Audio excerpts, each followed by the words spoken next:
আসসালামু আলাইকুম। আমি শফিকুল ইসলাম বলছিলাম বেসিক একাডেমিক কেয়ারের পক্ষ থেকে। আজকে আপনাদের সামনে আমি ফিন্যান্স ব্যাংকিং ও বীমার হিসাব বিজ্ঞান ফিন্যান্স ও ব্যাংকিং বীমা প্রথম পত্র একাদশ শ্রেণীর অর্থের সময় মূল্যের ঋণ পরিশোধের সূচি এবং বা তালিকা কিভাবে করে সেটি আমি দেখাবো।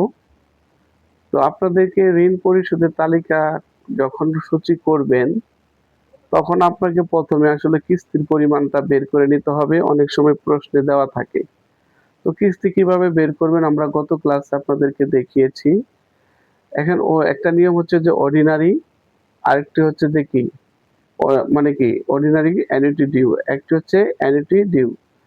তো আমরা গত ক্লাসে আপনাদের দেখিয়েছিলাম যে অর্ডিনারি কিভাবে বের করে। এই অঙ্কটি হচ্ছে রাজশাহী বোর্ডের 2023 সালে গতে আসছিল যে কিস্তির পরিমাণ। তো ঘতে অবশ্য তালিকা আসেনি, আমি এটা দিয়ে তালিকা করে দেখাচ্ছি আপনাদের। তো এটা খুবই কম আসে, তারপরে বেশি আসার এই বছর বেশি আসার সম্ভাবনা। তো আমরা দেখাচ্ছি যে আমাদের এই অঙ্কেতে একটা জনাব সাকিব কিস্তি বার্ষিক 12% সুদে 10 লক্ষ টাকার একটি গাড়ি ক্রয় করেন এবং আগামী 5 বছর তিনি 5টি কিস্তি পরিশোধ করেন। তো এখানে যেহেতু শুরুর কথা বলেনি, যদি শুরুর কথা বলে তাহলে ঋণ পরিশোধের সূচিতে প্রথমে 0 থেকে শুরু হবে। আর যদি মানে অর্ডিনারি হয়, মানে উল্লেখ করা না থাকে শুরুতে, তাহলে সেক্ষেত্রে 1 থেকে শুরু হবে। তাহলে এখানে যেহেতু 5টি কিস্তি আছে তাহলে একটু খেয়াল করি আমরা। তো 5টি কিস্তি আছে, তাহলে কিস্তির পরিমাণ যেহেতু আমাদের গত ক্লাসে আমরা করিয়েছি 2,77,415 টাকা। এই কিস্তিটি সবসময় একই থাকবে, 2,77,415 টাকা, 2,77,415 টাকা, 2,77,000। এটা আমরা সেম ভাবে প্রত্যেক বছরে সেম বসাবো। তো এটা হচ্ছে আমাদের কিস্তির পরিমাণ, কিস্তির পরিমাণ চেঞ্জ হবে না।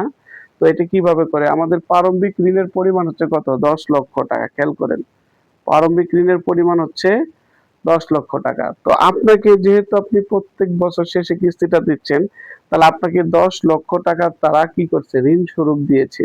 তো এই ঋণের উপরে তো আপনাকে আগে প্রথমে সুদ দিতে হবে। আর আপনি সুদ সহ কিস্তিটা দিবেন হচ্ছে 2,77,415 টাকা। এর ভিতরে সুদও থাকবে, আসলও থাকবে। তো আমাদের কত টাকা সুদ যাবে এটা বের করে নিতে হবে। তো আমরা যদি 10 লক্ষ টাকার যদি হচ্ছে যে কত 12% যদি সুদ বের করি, তাহলে আমাকে যাবে প্রথম বছরে আমাদের 1,20,000 টাকা সুদ যাবে। তাহলে আমার আসল কত টাকা যাচ্ছে, তাহলে আমি কিন্তু কিস্তি দিচ্ছি 2,77,415 টাকা। তো আমরা এখান থেকে বাদ দিব। তো আমরা যদি এখান থেকে বাদ দিই 2,77,415 টাকা, তাহলে আমার মেন কিস্তিটা যাচ্ছে 1,57,415 টাকা। এটা আপনার আসল আসল টাকা যাচ্ছে।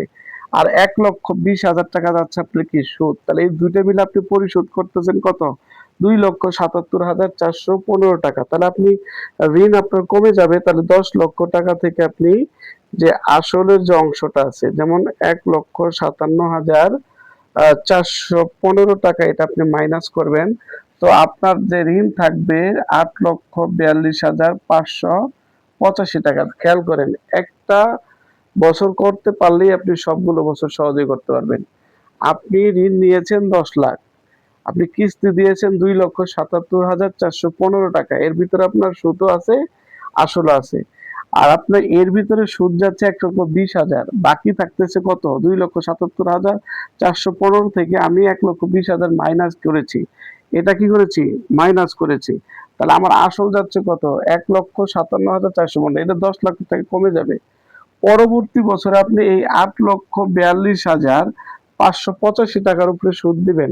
তাহলে তার পরবর্তীতে হচ্ছে তাহলে 8,42,585 টাকা, এটার উপরে 12% সুদ দিবেন আপনি। কত পার্সেন্ট, 12% সুদ দিবেন।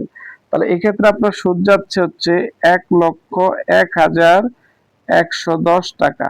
তাহলে আপনি কিন্তু কিস্তি দিচ্ছেন, আবার সে আগের কথায় আমরা আসি, 2,77,415 থেকে এটা বাদ দিবেন। তাহলে এখানে বাদ দিবেন 2,77,415। তাহলে আপনার আসল যাবে হচ্ছে যে 1,76,000 305 টাকা। কত? 305 টাকা যাবে আপনার। তো এটা আবার সে আপনি ঋণ থেকে বাদ দিবেন। আপনার ঋণ হচ্ছে কত? 8,42,585। এখান থেকে আপনি মাইনাস করবেন, আপনার আসলের অংশ যাচ্ছে 1,76,305 টাকা। কত? তাহলে আপনার ঋণ থাকতেছে হচ্ছে 6,66,280 টাকা। আমরা কি বুঝতে পারছি? প্রত্যেকবার একই কাজ, কিন্তু শেষ বছরে আসে আমাদের একটু ভিন্ন রকম হবে, ওই কাজটা আমরা দেখাবো। তাহলে আপনার ঋণ থাকতেছে 6,66,280 টাকা। এর ভিতরে আপনি আবার 12% সুদ দিবেন, আবার 12% কি দিবেন? সুদ দিবেন। দেখি আমরা সুদ কত আসে। তাহলে ঋণ হচ্ছে কত? 6,66,280 ইন্টু কত? 12%। তাহলে এখানে আপনার সুদ যাচ্ছে ৭৯,৯৫৪ টাকা। কত টাকা? 954 টাকা। এখন আপনি আসলের অংশ বের করবেন, আবার এই 2,77,415 থেকে মাইনাস করবেন ৭৯,৯৫৪। তাহলে আপনার আসল থেকে কমে যাবে ১,৯৭,৪০০ কত? ৬১। তা আপনি আবার ঋণ থেকে আপনার আসলের অংশটা বাদ দিবেন।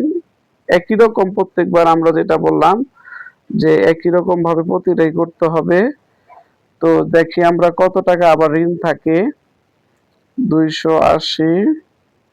তাহলে থাকতেছে আপনার ঋণ থাকতেছে 4,68,819 টাকা।